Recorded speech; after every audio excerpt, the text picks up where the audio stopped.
Bienvenue à tous sur le plateau d'El Janoubia, bienvenue dans ce nouveau numéro de l'émission L'Entretien. Ravi de vous retrouver chaque semaine et aujourd'hui j'ai le plaisir d'accueillir Sabrina Berima, présidente fondatrice de l'agence matrimoniale musulmane à Belny. Exactement. Alors, dites-moi Sabrina, il y a un problème de mariage en ce moment ? Il y a une grande difficulté à trouver la bonne personne, effectivement. C'est ce qu'on vous dit alors. Les femmes vous disent j'ai du mal à me marier parce que je ne trouve pas la bonne personne et on vous dit la même chose de l'autre côté. Exactement. On est surtout face à un manque d'opportunités aujourd'hui. Comment cela ? On vit dans des endroits où il y a des millions de gens, on se rencontre de plus en plus facilement, la nouvelle technologie fait encore que les choses vont de plus en plus vite et qu'on a accès à davantage de gens et on aurait du mal à se trouver. Exactement. Alors, je vais parler plus particulièrement de la communauté musulmane à laquelle je m'adresse donc avec cette agence-là. C'est vrai que les musulmans sont dispersés un peu partout, en Île-de-France, en France, en Europe, et il n'y a plus de moyens de se rencontrer, de savoir que telle personne est de confession musulmane et cherche à se marier. Donc effectivement, ils sont dans des entreprises, dans divers corps de métier, mais c'est vrai que les opportunités de rencontre ne se font plus facilement. On avait avant les familles qui se chargeaient de Tout à fait, cela. qui étaient les intermédiaires. Exactement, Absolument. Une tata qui connaît une fille qui a tel âge et qui pourrait correspondre au cousin ou des personnes de l'entourage. Et donc on facilitait tout simplement les mises en relation. Aujourd'hui, quand on veut se marier, il n'y a pas forcément de lieu ou d'endroit où on va savoir que il y a ces personnes-là qui sont disponibles. Après, effectivement, les réseaux sociaux, les sites, etc. permettent certains accès, mais ça met du temps, de l'énergie. Beaucoup de personnes ont un rythme métro, boulot, dodo et n'ont pas forcément le temps ou l'opportunité de rencontrer des nouvelles personnes en vue du mariage. Mais est-ce que, Sabrina, les gens aussi, vous avez prononcé un mot qui est très important en parlant de ce qui se faisait avant, vous avez dit le mot facile, facilité. Ce qui laisse entendre qu'aujourd'hui c'est devenu compliqué. Mais est-ce que les gens d'aujourd'hui aussi ne sont pas eux-mêmes très compliqués ? Alors il y a quand même, effectivement, justement, vous parliez de profusion d'informations, le fait d'avoir, on a l'impression parfois qu'on a le choix parce qu'il y a beaucoup de monde autour de nous, sur les réseaux sociaux, on a plein d'amis, on a l'impression comme ça, inconsciemment que j'ai le choix, en fait, je pourrais quand je voudrais, etc.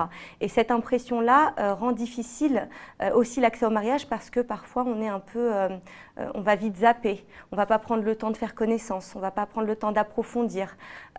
Donc c'est vrai qu'on a l'impression, on devient aussi un peu plus compliqué parce qu'on a l'impression que c'est facile, que les hommes et les femmes sont là. Mais en réalité, non, il faut aller plus loin et pour trouver la bonne personne, c'est effectivement compliqué, il ne faut pas l'être soi-même. Et il faut pouvoir lâcher sur certains critères ou idéaux qu'on se faisait depuis très jeune. Voilà. Vous n'êtes jamais posé la question, Sabrina, de savoir si vraiment les hommes et les femmes d'aujourd'hui ont envie de se marier ? Alors, il arrive parfois, quand je vois certains critères un peu farfelus, que je me pose cette question. Je me dis, mais ont-ils vraiment cela envie de se marier ? Après, j'ai aussi tout un tas de personnes très très bien, de bonnes mœurs, qui travaillent. Peuvent être bien, et ne Oui, pas tout à fait. être Mais réellement... j'ai aussi des personnes qui ont vraiment l'envie de se marier, de fonder un foyer, pour qui ça devient très difficile d'être seul. Le poids du célibat, c'est vraiment un fardeau. Et ça, je le constate même en dehors de la communauté musulmane. Aujourd'hui, les gens sont seuls, vivent seuls, et c'est très lourd à porter. Donc, j'ai quand même l'impression qu'il y a toujours une grande majorité qui, très naturellement, a envie de vivre en couple, de fonder un foyer, de se marier. Donc. Alors, qu'est-ce que vous faites au sein d'Abelny ? Alors, moi, je suis... la fondatrice de l'agence, donc je travaillais avant, j'organisais donc les rencontres entre les personnes. Aujourd'hui, j'ai une équipe qui est dédiée à cela.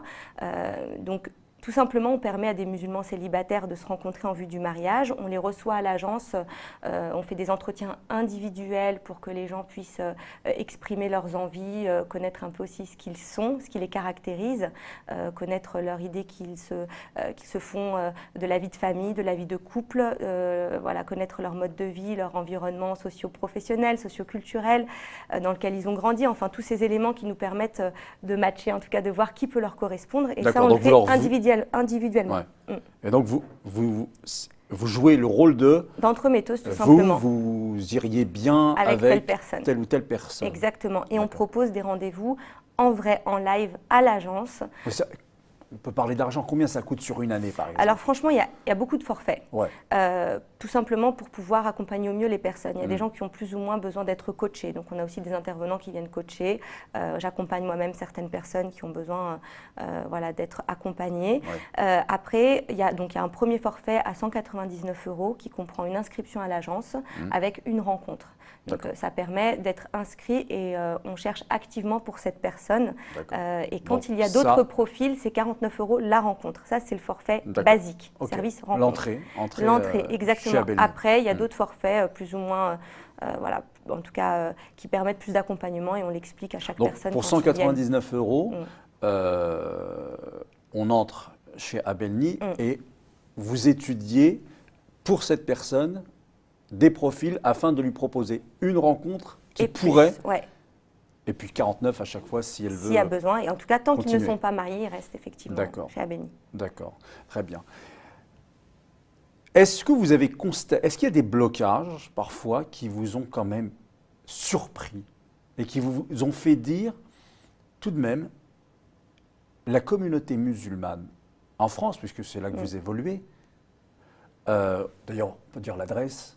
Oui, c'est à Asnières-sur-Seine, Port Van Gogh, Péniche, Avant-Seine. Voilà, on est dans les Hauts-de-Seine, 92.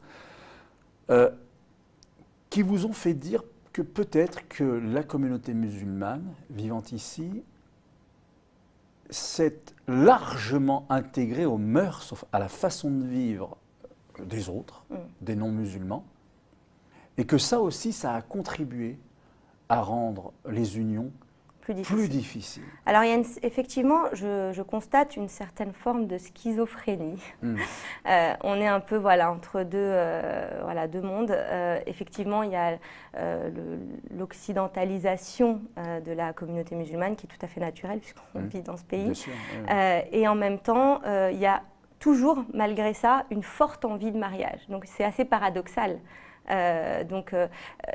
Mettre face parfois ces deux envies-là, cette envie d'avoir un certain mode de vie et se marier et aller concrètement, avancer concrètement, rapidement vers le mariage, parfois ça fait défaut et en fait les gens ne savent plus trop quelle est la priorité en fait. Est-ce que je veux vraiment vivre totalement à l'occidental et du coup mettre un peu ma vie amoureuse et sentimentale entre parenthèses, ou ma priorité c'est de me marier, donc je dois lâcher quelques